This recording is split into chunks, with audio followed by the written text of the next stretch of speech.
Tanungin muna natin ang ating paboritong tanong, ang Why or why not?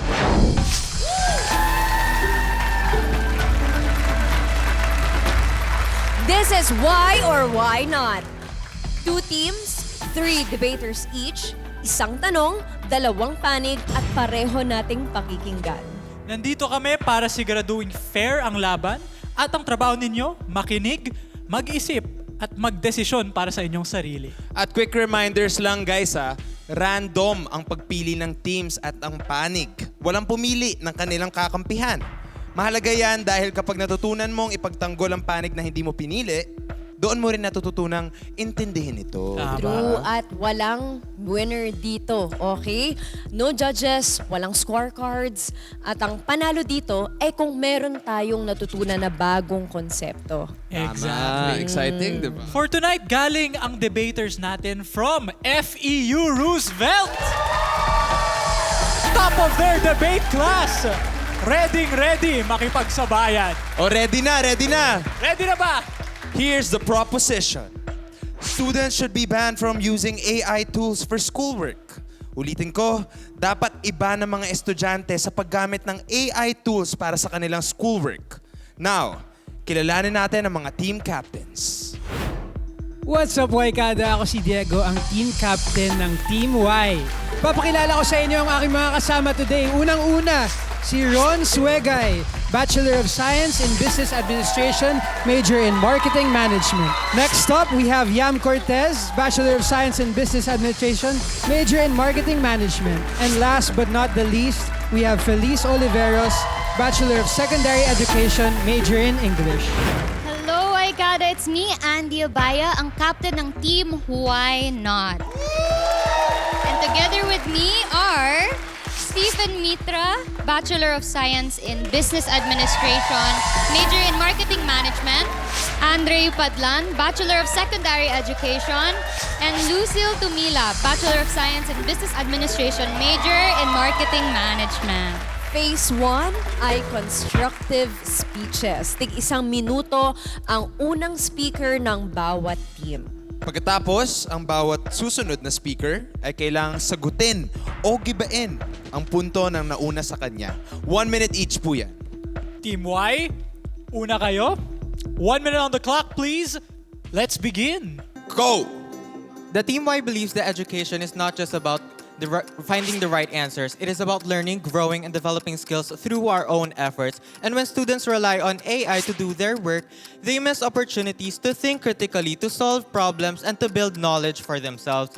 And in fact, meron po ako nabasang article survey recently under Fox News that states na merong 90 to 95% na teachers for like 1,000 and more college that believes na merong na over-reliance of AI actually harms their students. So, it harms in a way na it affects their critical thinking skills and it weakens their independent learning capabilities, making them overly dependent on technology. So, in this state, it clearly shows na yes, ang AI po ay nakakatulong to make our schoolworks easier. However, it prevents students to develop the skills that they need to succeed on their own. Thank you. Right on time. Right on, may Grabe. research pa si Yam. I love the Oo. analytics, no? 90 to 95% ang detrimental sa pag-iisip. Critical thinking. Tignan naman natin ang sagot ng Team Why Not. Your timer starts now. At para sagutin naman ang sa kabilang team, kami sa Team Why Not ay naninindigan na hindi dapat iban ang use ng AI sa ating schoolworks. But to be clear, we are not pro-cheating. And such academic dishonesty must be punished and should not be tolerated. However, dapat nating maintindihan na ang mundo na ginagalawan natin ay patungo sa Industry 4.0. And under sa ating 1987 Constitution, under Article 14 says that education should be relevant to the needs of society. And that society, ladies and gentlemen, has AI-driven.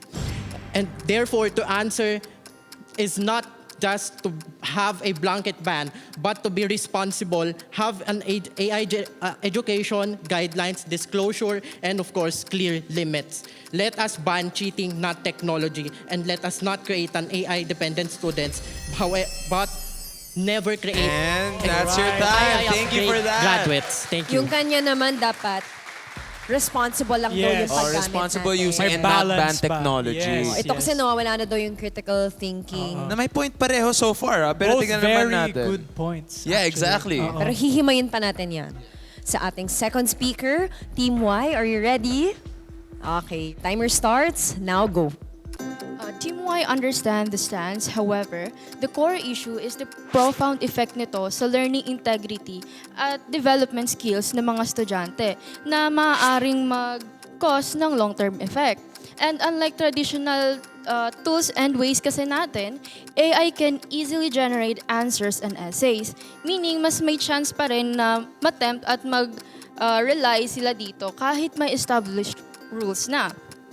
And there's also this factor na maraming students ang underprivileged na walang access dahil sa internet at subscription costs. And pangalawa, yes, AI is important in the future. But ang goal ng school is to build foundational knowledge and critical thinking which, according to UNESCO 2025, are essential for school success and facilitating learning throughout life. Therefore, kapag reliant ang students... Time's up. Maraming salamat for that, Team Y. May analytics talaga yung Team Y. Oo no? nga Ganda eh. At saka, may point siya, matetempt ka pa rin na hindi ka na mag-iisip, tatamarin ka na, tatanungin mo na lang yung AI, ano nga ba to? Ganun. Tsaka may point pa siya na hindi, accessible ang AI, yes, but not to everyone pa rin at the end of the day. So tignan naman natin ang sagot ng Team Y Not dyan. Your timer starts now. Gusto ko lamang simulan ang aking sagot sa isang simpleng pangungusap. Dahil makapangyarihan ang AI at hindi natin may iwasan ang pagbabago. Sa ibang konteksto, maaari natin ihalin tulad ang artificial intelligence sa apoy dahil maaaring ito'y maging mapaminsala o di kaya ay maging tanglaw at liwanag. Pero nasa tao ang resulta nito kung ang aming grupo o kaya ang aming grupo ay naninindigan na hindi dapat itigil ang paggamit nito sa paaralan, bagkus mas paigtingin at mas lalong palalimin ang kaalaman ng mga kabataan sa tamang paggamit nito. At hindi lamang ang mga kabataan, kundi ang mga taong kailangan sumabay sa galaw ng mundo. At bilang isang guro sa hinaharap ay mas magandang suportahan natin ang pagbabago dahil sa modernisasyong ito ay magbubunga ng mas maalam at responsableng kabataan sa hinaharap. Kung kaya't bilang kabataan, ating gamitin ang ating boses bilang isang responsableng mamamayan. Beautifully said. Wow. And he has the crowd clapping. Very Wow. punctual. Pakinggan naman natin ang last team member ng Team Y. Team Y, your timer starts now. Yes, hindi natin mariresist yung change and we need to embrace the innovation in our current world.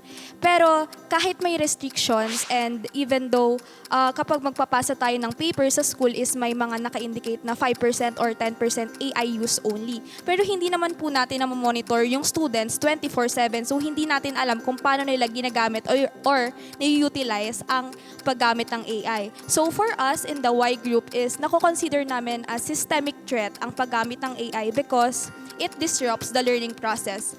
In school, syempre, tuturuan tayo kung paano magsulat ng certain papers. Step-by-step process po yung learning natin. So if we skip some steps and we rely on the usage of AI, means hindi natin kayang i-apply yung knowledge na nakuha natin sa school kasi nagre-rely na lang po tayo sa AI.